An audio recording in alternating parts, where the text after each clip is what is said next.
Macedo.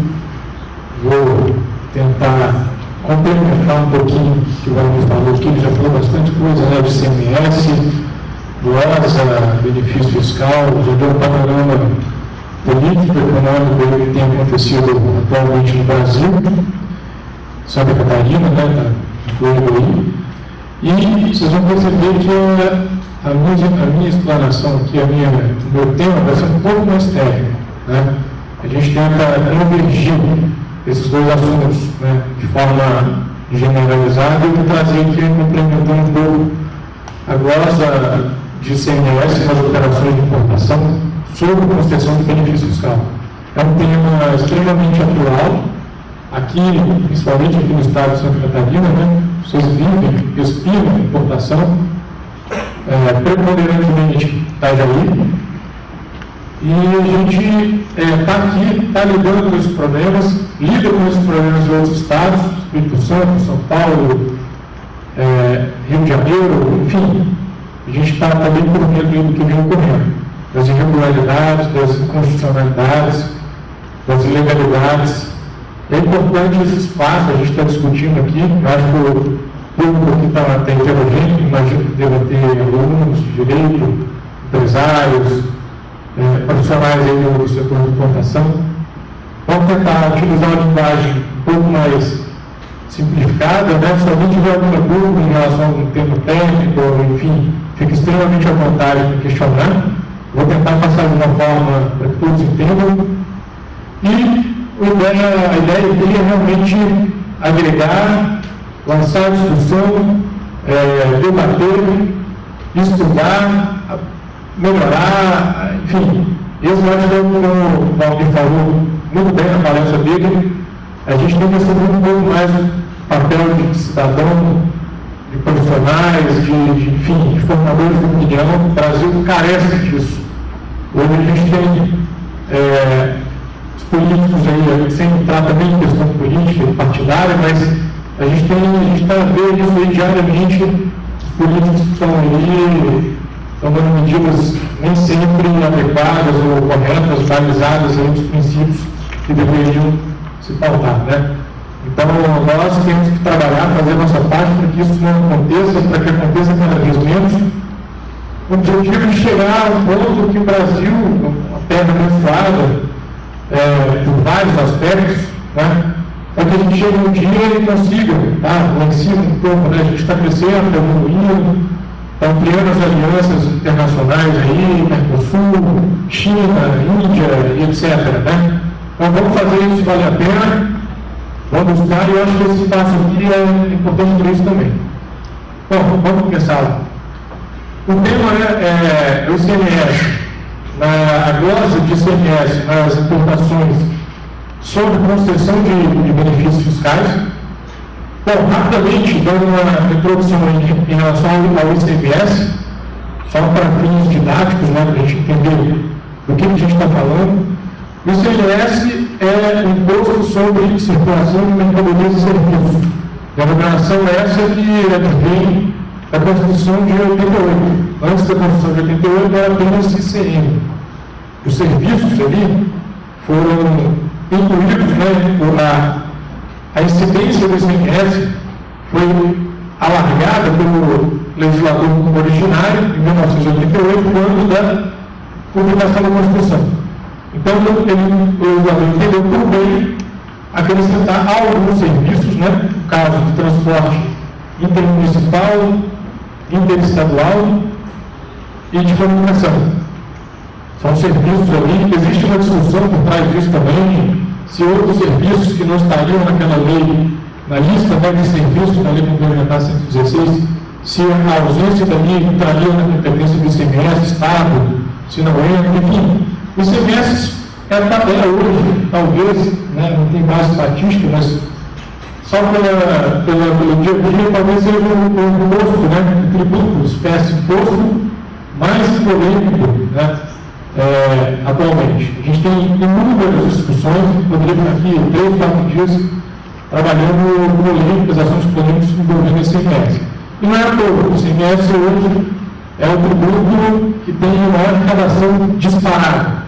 Não sei se alguém já teve a oportunidade de ver o Ministério da Fazenda publica anualmente um anuário em que ele traz todos os números. A arrecadação do ICMS no Brasil, IPI, IVA, contribuições, divide por região, divide por espécie de tributo, enfim, é fantástico. Você tem ali como condição de obter ou concluir uma série de fatores só porque ele relatório é muito bem feito, vale a pena, está disponível no site do Ministério da Fazenda. Então, o ICMS é hoje um produto, é um imposto com maior arrecadação. Não, por acaso, o governo federal esse ano tentou ter uma investida de que tentou trazer para o governo federal o controle da arrecadação do ICMS. Brincadeira, gozado, né? Como o Valdir falou, a gente vai falar mais à frente do projeto do senador Romero Jucá, trazer a alíquota do ICMS, né, acabar com a guerra fiscal, que é uma, enfim, tem uma série de problemas também, mas a verdade é que o governo federal tentou trazer para ele a arrecadação, né, o controle da arrecadação do ICMS. Também seria, de nascituro, já seria inconstitucional. Feriria ali a competência do Estado, o Pacto Federativo, etc.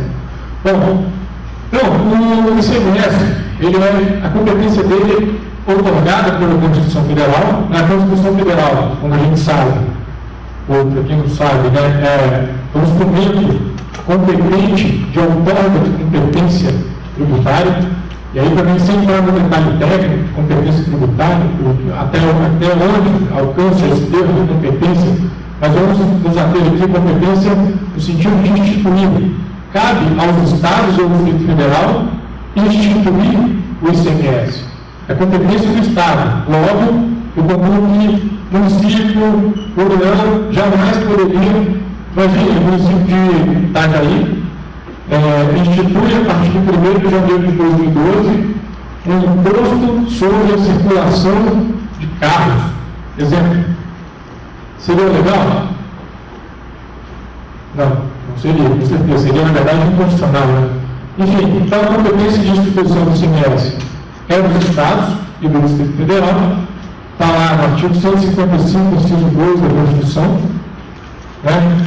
Ele tem uma série de características. Eu vou me ater aqui algumas que são importantes para o nosso estudo. Né? Começando pela normatividade, está diretamente ligado aí ao assunto glosa de ICMS. Né? A gente vai entender por quê.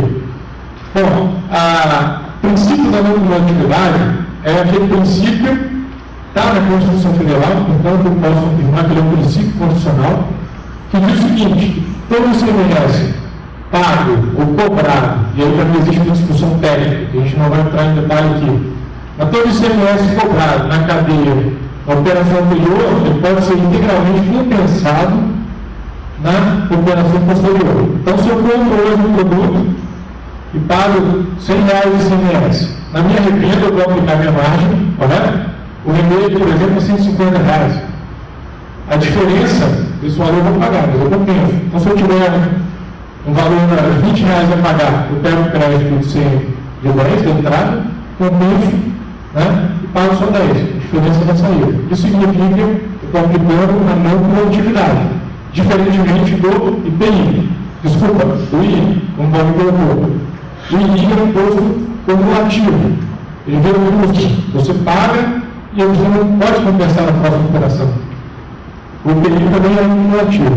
Bom, poderíamos falar aí de outras características do ICMS, né? Como eu disse, ele pode ser seletivo, ou seja, ele pode ser instituído ou direcionado ou aplicado de acordo com a seletividade do produto. Por exemplo, se ele quiser beneficiar um determinado produto em função para atingir uma classe mais desprovida, enfim, ele tem essa característica. Ele pode ser, a Constituição fala que o ICMS pode ser seletivo, diferentemente do I. O I, ele deve ser seletivo. Né? O governo tem que instituir o I de acordo com a seletividade. Produtos que o governo entenda necessário proteger o mercado interno, dar uma alíquota de I mais alta. Produto que a gente não tem aqui, precisa de matéria-prima, as indústrias precisam produzir. O Brasil não fornece. Precisamos importar. Esse produto pela seletividade vai ter um menor. Enfim, o IRI é efetivamente um regulador, né? Diferentemente, em princípio, pelo menos o ICMS ele pode ter essa característica, mas não existe obrigatoriedade. Isso também é discutível. Bom, o ICMS pressupõe circulação de mercadorias. E aí também é um tema extremamente polêmico. Circulação de mercadoria daria um outro palestra só disso. Mas, bom, o que é importante a gente entender, né? Existem várias teses, várias linhas de entendimento em relação ao que seria a circulação de mercadoria. E por que é importante a gente entender e definir precisamente quando ocorre a circulação da mercadoria? Por quê?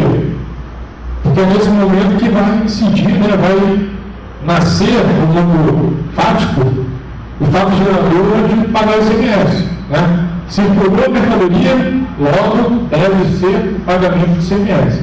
Então, se eu tenho dúvida no momento de circulação, isso aqui é ou não é uma circulação para fins de incidência de ICMS? Hoje existe uma série de dúvidas, né, em relação a conclusão em relação ao que seria a circulação, propriamente dito.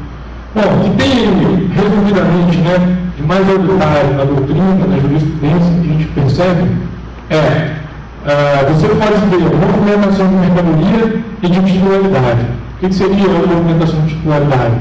Seria a troca, né, a realização de um negócio jurídico, a venda.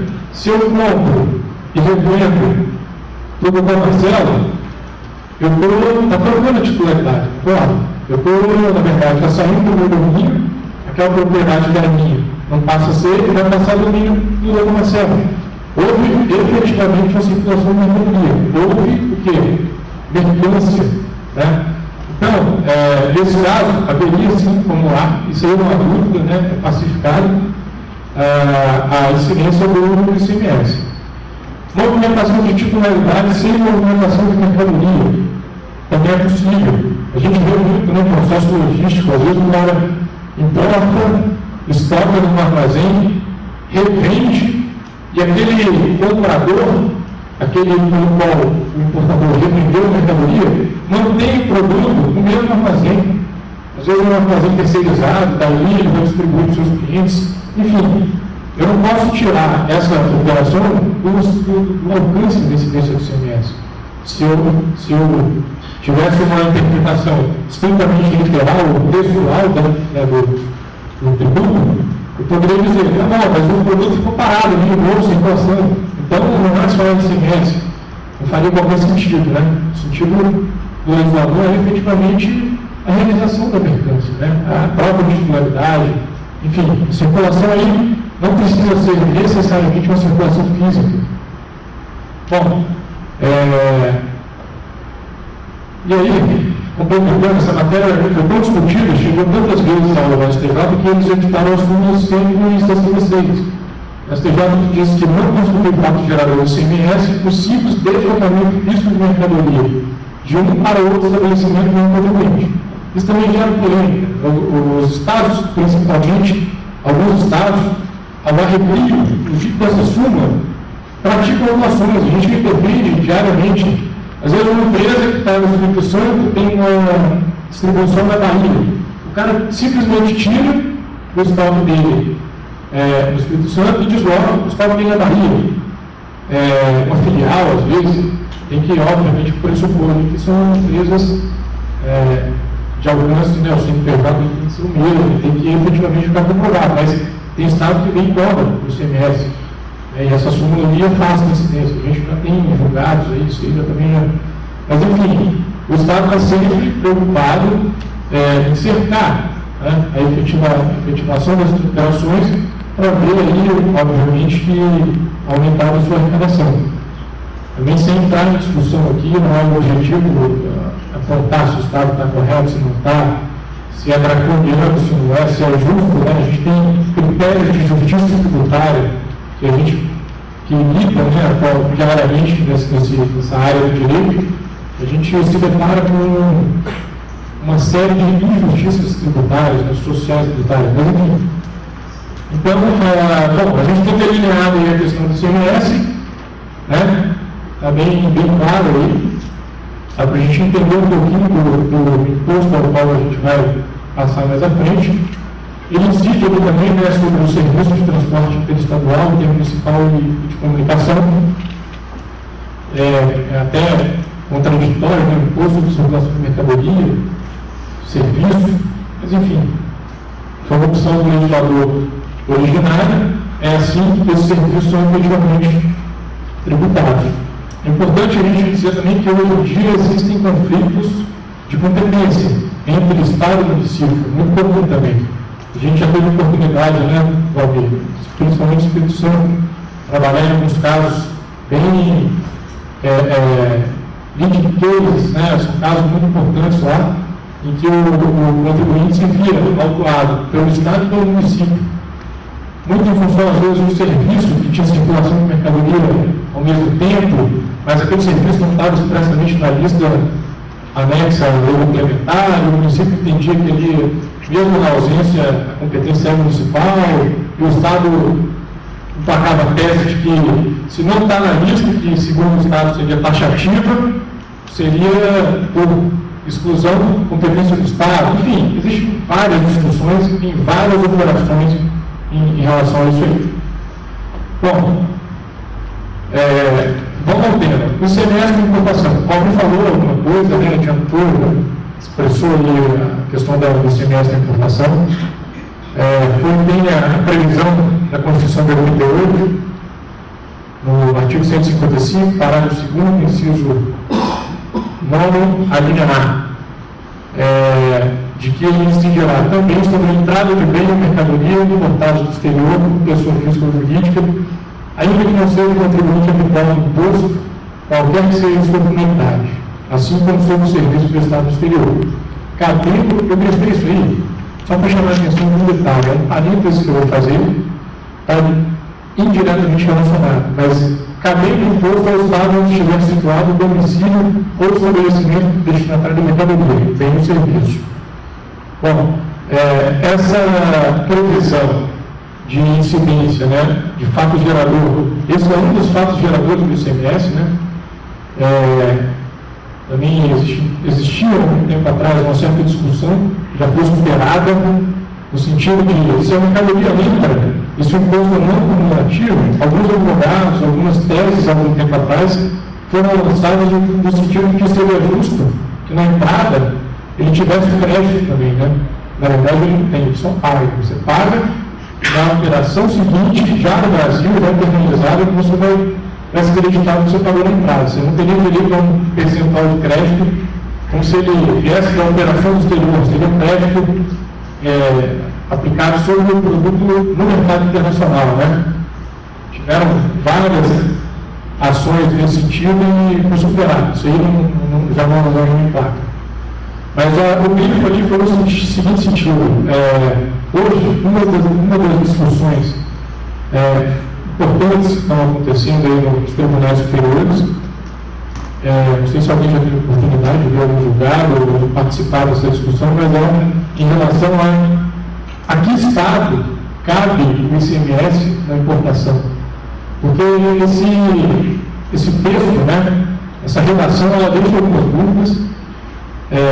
Esse tema já chegou ao STF, já tem um julgado do ministro Jorge Barbosa, já tem alguma coisa também que foi posteriormente a ele, caminhando aí no sentido.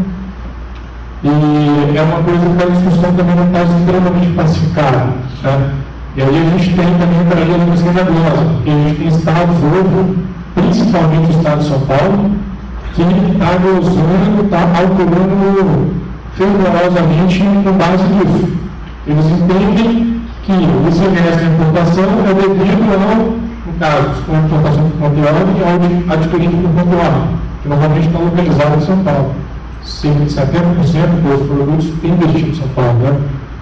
Então, esse ICMS seria devido ao adquirido por conta de ordem, ou se for uma operação por encomenda, né, ao encomendante. Enfim, a tese deles é essa, com base nessas operações, a gente sabe que o conteúdo de terceiro que subsidia financeiramente, economicamente, é o adquirente, então, em tese, esse recurso sairia do Estado lá de destino, e existe essa discussão aí. Também é um dos fatores que está gerando muita acumulação, muita glosa de ICMS atualmente. Bom, a Constituição Federal determinou que o ICMS, as normas gerais em matéria tributária, e especificamente ICMS, fossem tratadas por ele complementar.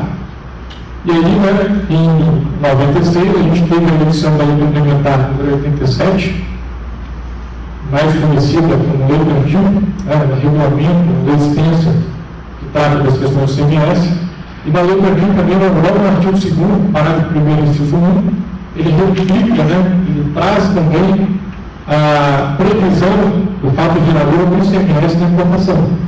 Ele replica o texto constitucional com pequenas alterações, mas no mesmo sentido, de que há a cobrança, a incidência do ICMS quando da entrada das mercadorias no Brasil. Bom, e aí a gente tem, efetivamente, uma vez que você tem entradas, uma vez que você tem importação, uma vez que você tem operações ocorrendo, você tem o que a gente vê hoje em dia aí, motivo da guerra fiscal, os benefícios fiscais. Acredito também que todo mundo conheça, já tenha lidado, já tenha escutado, já tenha lido uma matéria em relação ao benefício fiscal.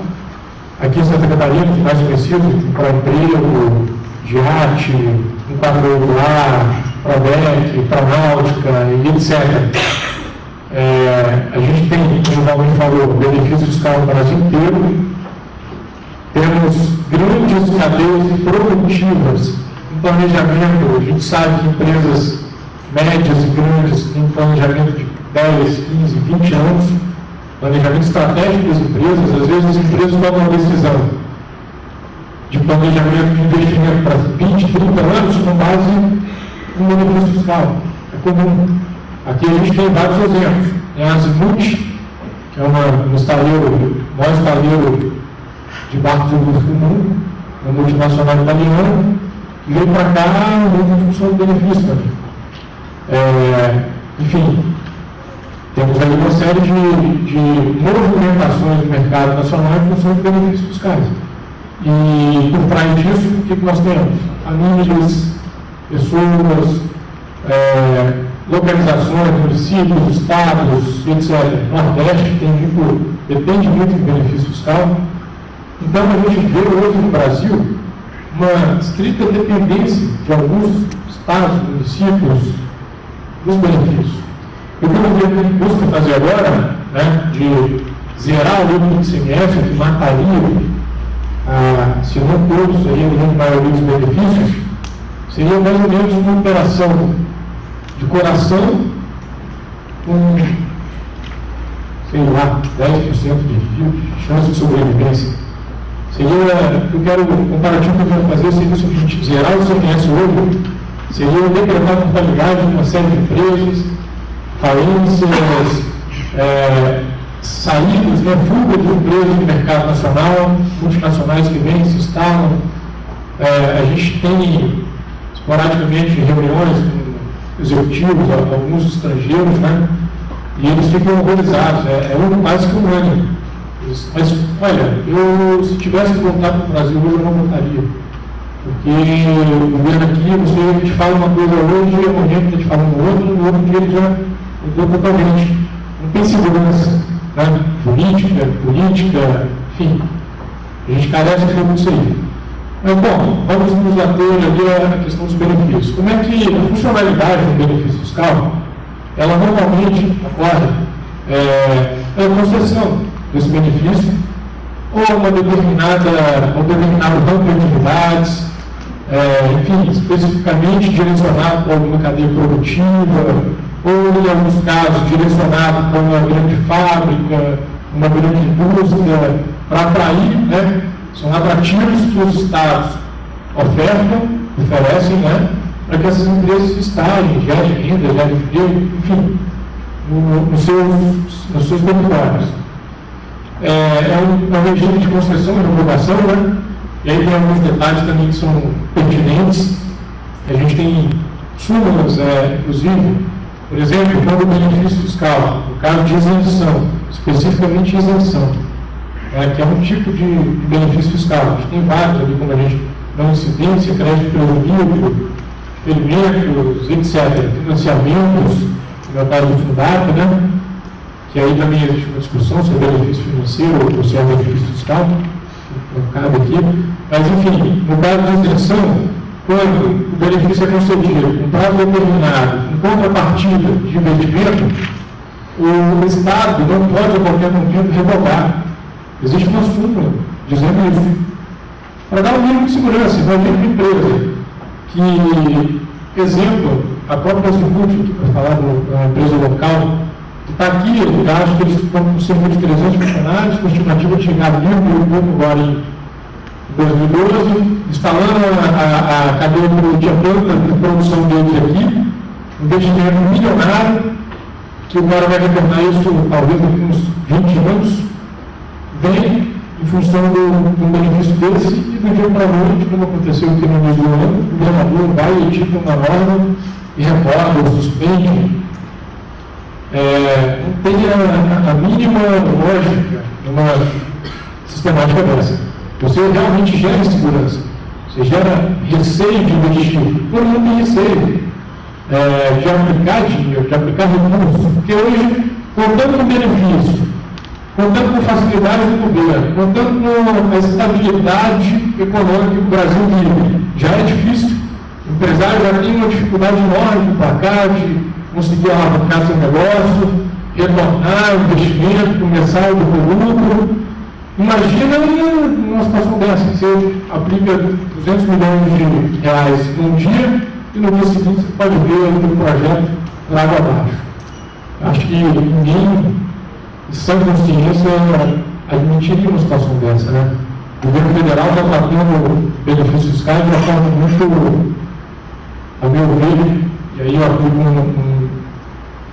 um juízo pessoal meu, mas a meu ver é uma forma muito atrapalhada. Acredito em função de pressão da indústria, Fiesp principalmente, a gente vê aí algum tipo de influência, mas a verdade é que as atitudes estão efetivamente fora do contexto. Não digo, eu não estou defendendo o benefício fiscal que a gente vai ver em alguns casos ali, que seriam efetivamente inconstitucionais, não é essa a ideia, mas tratar o tema pela importância que tem para o país, né? Simplesmente um senador vem zero ICMS, ele de maneira indireta, ou na verdade até diretamente, ele mata, né, todos os benefícios de ICMS. Então, é uma responsabilidade muito grande para ser tratado como está tratando.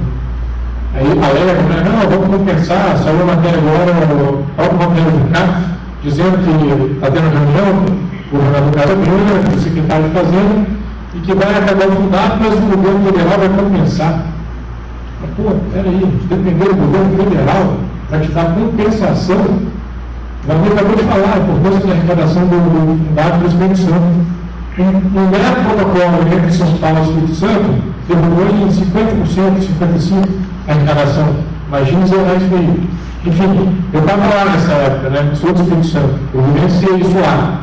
E a gente não lidava com muitas empresas, no dia seguinte, da assinatura desse protocolo, tinha empresário demitindo metade dos funcionários. Foi real, falando isso realidade. A gente ligava às vezes o funcionário e não já não dá mais. Mas por que tem demitido? Isso num dia, uma semana, após a assinatura. Enfim, a consequência disso é catastrófica, não tem dúvida. Bom, a fruição, né, desse benefício, ela normalmente depende de contrapartidas dos estados que impõem requisitos para que você possa fruir daquele benefício, né? Normalmente não adianta simplesmente a concessão, ela não é uma concessão, uma revelia, é uma concessão que vai exigir do contribuinte cumprimento de algumas obrigações, adimplemento tributário, investimento, geração de emprego, instalação da cadeia produtiva, a gente tem de tudo. Brasil é dinâmico, isso aí, né, são várias as formas de fruição desse benefício. E aí, como eu disse, para esses tipos de benefícios principais seriam isenções tributárias, né? Não incidência, são formas parecidas, mas tecnicamente são diferentes. Crédito presumido, como é o caso aqui do emprego, de alguns outros benefícios fiscais que o Santa Catarina concede, diferimentos e etc. Então, temos uma gama de benefícios, né, que podem ser instituídos em pelos governos. Pode passar, por favor. Bom, e aí a gente começa a entrar na nossa questão, na nossa problemática aí. A concessão, eu acredito que todo mundo aqui já deve ter escutado isso. Você não escutou, vai entender agora. Que as concessões de benefícios fiscais, elas devem ser realizadas com o amparo do CONFAS. Alguém já ouviu falar disso aqui? Já, né?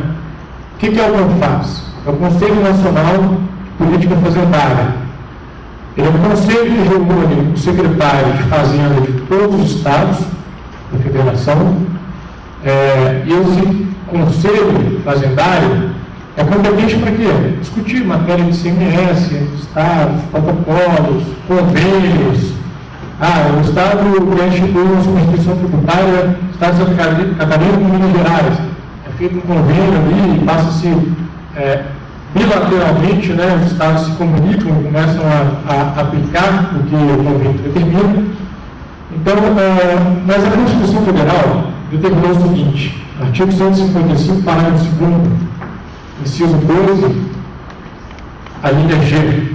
Cabe à lei complementar regular a forma como, mediante deliberação dos Estados e do Distrito Federal, isenções, incentivos e benefícios fiscais serão concedidos e revogados. Então, a Constituição Federal determinou que cabe à lei complementar, regulamentar, né, regular como devem ser concedidos e revogados os benefícios. Ok, isso é o primeiro ponto.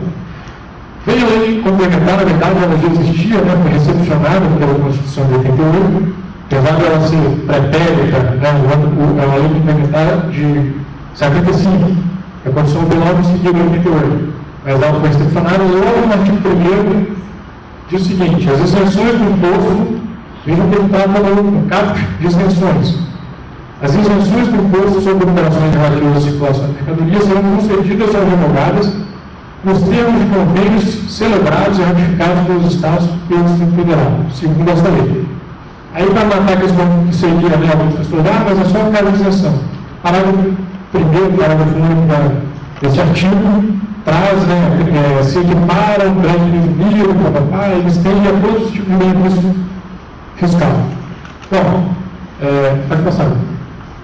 E aí a gente tem a problemática, né? Então, eu tenho a Constituição dizendo que cada lei complementar é regulamentar. E eu tenho uma lei complementar dizendo que a concessão ou revogação deve ser feita por meio de convênios e com CONFAS e aquela história toda. Pois bem,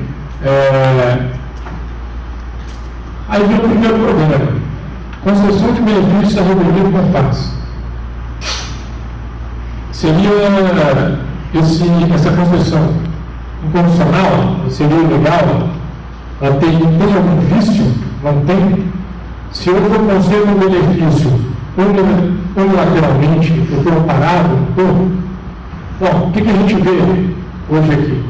Sem também entrar na discussão se é correto, se não é, nós estamos aqui abordando nesse momento específico a técnica, né? Estou trazendo aqui o resultado técnico porque vem ocorrendo na prática.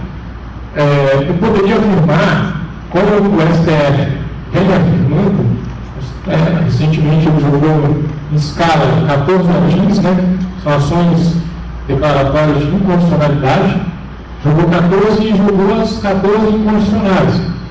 Benefícios, são benefícios inexpressivos, né? Mas são benefícios fiscais, foram concedidos por vários estados, não teve nenhum benefício de Santa Catarina, teve de Minas, teve do Rio, teve do Espírito Santo, mas benefícios mais similares, mas considerou esses benefícios inconstitucionais. Essa briga, ela é secular, né? A gente vê há muitos anos benefícios sendo declarados inconstitucionais, o Estado vai, reedita republica com outro nome, com outro molde, né? E o contribuinte continua se beneficiando, e essa briga vai, enfim. Então, no primeiro momento, poderíamos afirmar assim, que a concessão do benefício, a revelia, como faz, ou de forma unilateral, estaria evado de alguma inconstitucionalidade, porque realmente não respeitando. Esse seria um fundamento técnico a favor da constitucionalidade. Nós temos 300 outros que são alegados, e nós alegamos na prática em relação à viabilidade disso, né? Bom, então haveria uma suposta, né, uma violação constitucional.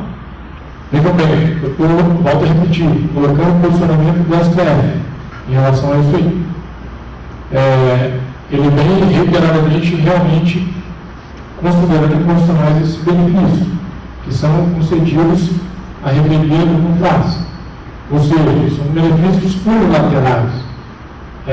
Bom, e aí vem uma segunda questão, na verdade uma terceira ali na escala. Loja unilateral para os estados destinatários. Esse é o ponto central. Eu tenho uma relação tripartite nesse caso. Eu tenho o estado concedente do benefício, diria até que quadripartite, né? Eu tenho o estado concedente, eu tenho o contribuinte do estado, ou seja, Santa Catarina concede, eu tenho o contribuinte de Santa Catarina, que revende para o contribuinte de São Paulo, e tem o estado de São Paulo. Então, essa operação, existe a operação, o Estado concede, existe um crédito. Esse crédito é destacado no nome de revenda, quando, na entrada do Estado de destino, esse comprador se acredita do que está destacado no nome. Nada mais justo. Visto o princípio da multiplicidade, ok? Bom, e aí o Estado destinatário, nesse exemplo aqui seria o Estado de São Paulo, chega e diz o seguinte: olha, esse benefício, ou esse ICMS aí pelo qual você se creditou, a gente levantando as informações, no processo de fiscalização, averiguamos que ele foi concedido na operação anterior a constituição do benefício, que a nosso entendimento é inconstitucional. Então, vejam bem, o Estado alegando a inconstitucionalidade do benefício de outro Estado. Bom, então teríamos esse primeiro problema, para vocês pensarem. Mais à frente a gente vai dar a solução ali. Mas pensem, seria constitucional ou seria justificável que um Estado glosasse o crédito de um contribuinte do próprio Estado? A justificativa de que aquele crédito seria inconstitucional? Primeiro ponto que vocês precisam pensar. Segundo ponto, quem é competente para declarar ou não uma matéria constitucional ou inconstitucional? STF, todo mundo sabe, né? Eu, Vitor, não posso pegar uma lei de Santa Catarina e unilateralmente falar, isso aqui é inconstitucional, ou melhor, eu não posso, por exemplo, achar que a norma de trânsito que diz que beber e dirigir é inconstitucional, e beber e dirigir, não, porque eu declarei aquela norma inconstitucional. Mas como você que declarou? Eu estou bebendo porque eu acho que limitar o meu direito de beber e dirigir é constitucional. Eu posso fazer isso? Se tiver dúvida, né, para você até que eu fale isso, mas obviamente não vai ter valor algum. Nitidamente, é competente para declarar a inconstitucionalidade de alguma norma ou de alguma lei é efetivamente o STF. Bom, então, meio juridicamente adequado seria uma dica. Nós temos as pessoas jurídicas competentes, né, para... Eu, por exemplo, Vitor, não posso chegar no STF pedir uma declaração de inconstitucionalidade de uma norma. Eu não tenho competência para isso. Tem algumas pessoas jurídicas, por exemplo, sindicatos, e representatividade coletiva, Ministério Público, OAB, etc. Esses órgãos, eles têm competência para chegar ao STF e pedir a declaração de inconstitucionalidade de uma norma. Então, bom, e aí vem uma seguinte conclusão. As inconstitucionalidades não se compensam. Eu não posso, a revelia de uma possível inconstitucionalidade, até porque eu não posso afirmar que uma constitucionalidade é inconstitucionalidade, que pode ao STF, eu não posso, a despeito de achar que eu tenho inconstitucional, praticar um outro ato que também seja constitucional. E essa é a base atual do STJ. Inclusive, com uma decisão anterior do próprio STF, ainda com a ministra Ela Grace, né? A gente vai ver mais à frente aí, vai passar. Então, vamos lá. Posição do STJ. Vejam que isso aí é uma decisão que foi proferida em 3 de maio desse ano, portanto, recente. Em função da dinâmica do workshop, por ser um prazo mais curto, né, eu me limitei a trazer um julgado do STJ e um do STF. Nós temos inúmeros julgados, por exemplo, o Tribunal de São Paulo, o TJ de São Paulo, para um lado e para o outro. Né, tem desembargadores que entendem, juízes, né, de primeiro grau, que entendem que o Estado pode sim glosar o crédito e efetivamente aplicar a penalidade diretamente ou unilateralmente sobre o contribuinte. Tem desembargadores e juízes que entendem que não, é bem dividido. Mas o STJ diz o seguinte, bem na parte qualificada: pretensão do Estado positivo de limitar o creditamento do imposto ao valor efetivamente pago na origem, desconsideração do benefício fiscal concedido, impossibilidade. Esse vocês leram uma norma, né? Está dizendo exatamente isso, que o Estado, a despeito, pura e simplesmente, não pode glosar o crédito de um contribuinte por alegação de inconstitucionalidade de outro benefício, porque ele fere uma série de princípios, entre eles a não atividade. Esse julgado é extenso, tem 16 páginas, né? Quem tiver, depois eu vou mandar os usuários, tem a referência ali do RESP. Quem quiser pode acessar o site do STF, do STJ, né? Tem a íntegra do julgamento lá, vocês vão ver o link. E é interessante que o ministro ele diz o seguinte: não se está discutindo essa decisão, ou esse julgamento, a legalidade ou a constitucionalidade ou não. É interessante isso. Ele afasta a discussão de que aquele benefício é ou não constitucional e fala: olha, eu não estou discutindo aqui a constitucionalidade do benefício, porque cabe ao STF a mediadinho. O que eu estou discutindo aqui é a possibilidade ou não de um Estado usar o crédito do contribuinte sob a alegação de que aquele benefício é inconstitucional. Por quê? Porque o Estado não é competente para declarar a inconstitucionalidade de ninguém. Correto? Então, o funcionamento da STJ do ministro Castro Meira é esse, é recente, está em discussão, como eu disse, o Tribunal de São Paulo está um lado e do outro. Vai passar. Mas está finalizando já. É uma decisão que direciona, né, dá um sentido aí. A gente obviamente não pode falar nunca, ainda mais no Brasil, né, a gente já acompanhou aí várias alternâncias de posicionamento dos tribunais superiores, ou porque muda o entendimento, ou porque muda o interesse político, ou porque muda os próprios ministros, né, se renova, e a gente tem uma mudança de posicionamento. Mas a direção, nós temos conseguido aí na prática quebrar essas alterações aí, principalmente com base nessa tese. É uma tese que está sendo amplamente aplicada no nosso escritório. A gente tem vários casos dele como esse aí e tem funcionado. E aí, um pouco antes, né, no ano de 2010, a ministra Ela Grace, a relatora, disse. Ela concedeu uma tutela antecipada, né? Isso aí é uma medida cautelar, uma ação cautelar, protocolada no STF, e em série de antecipação de tutela, ou seja, aquela decisão liminar, né?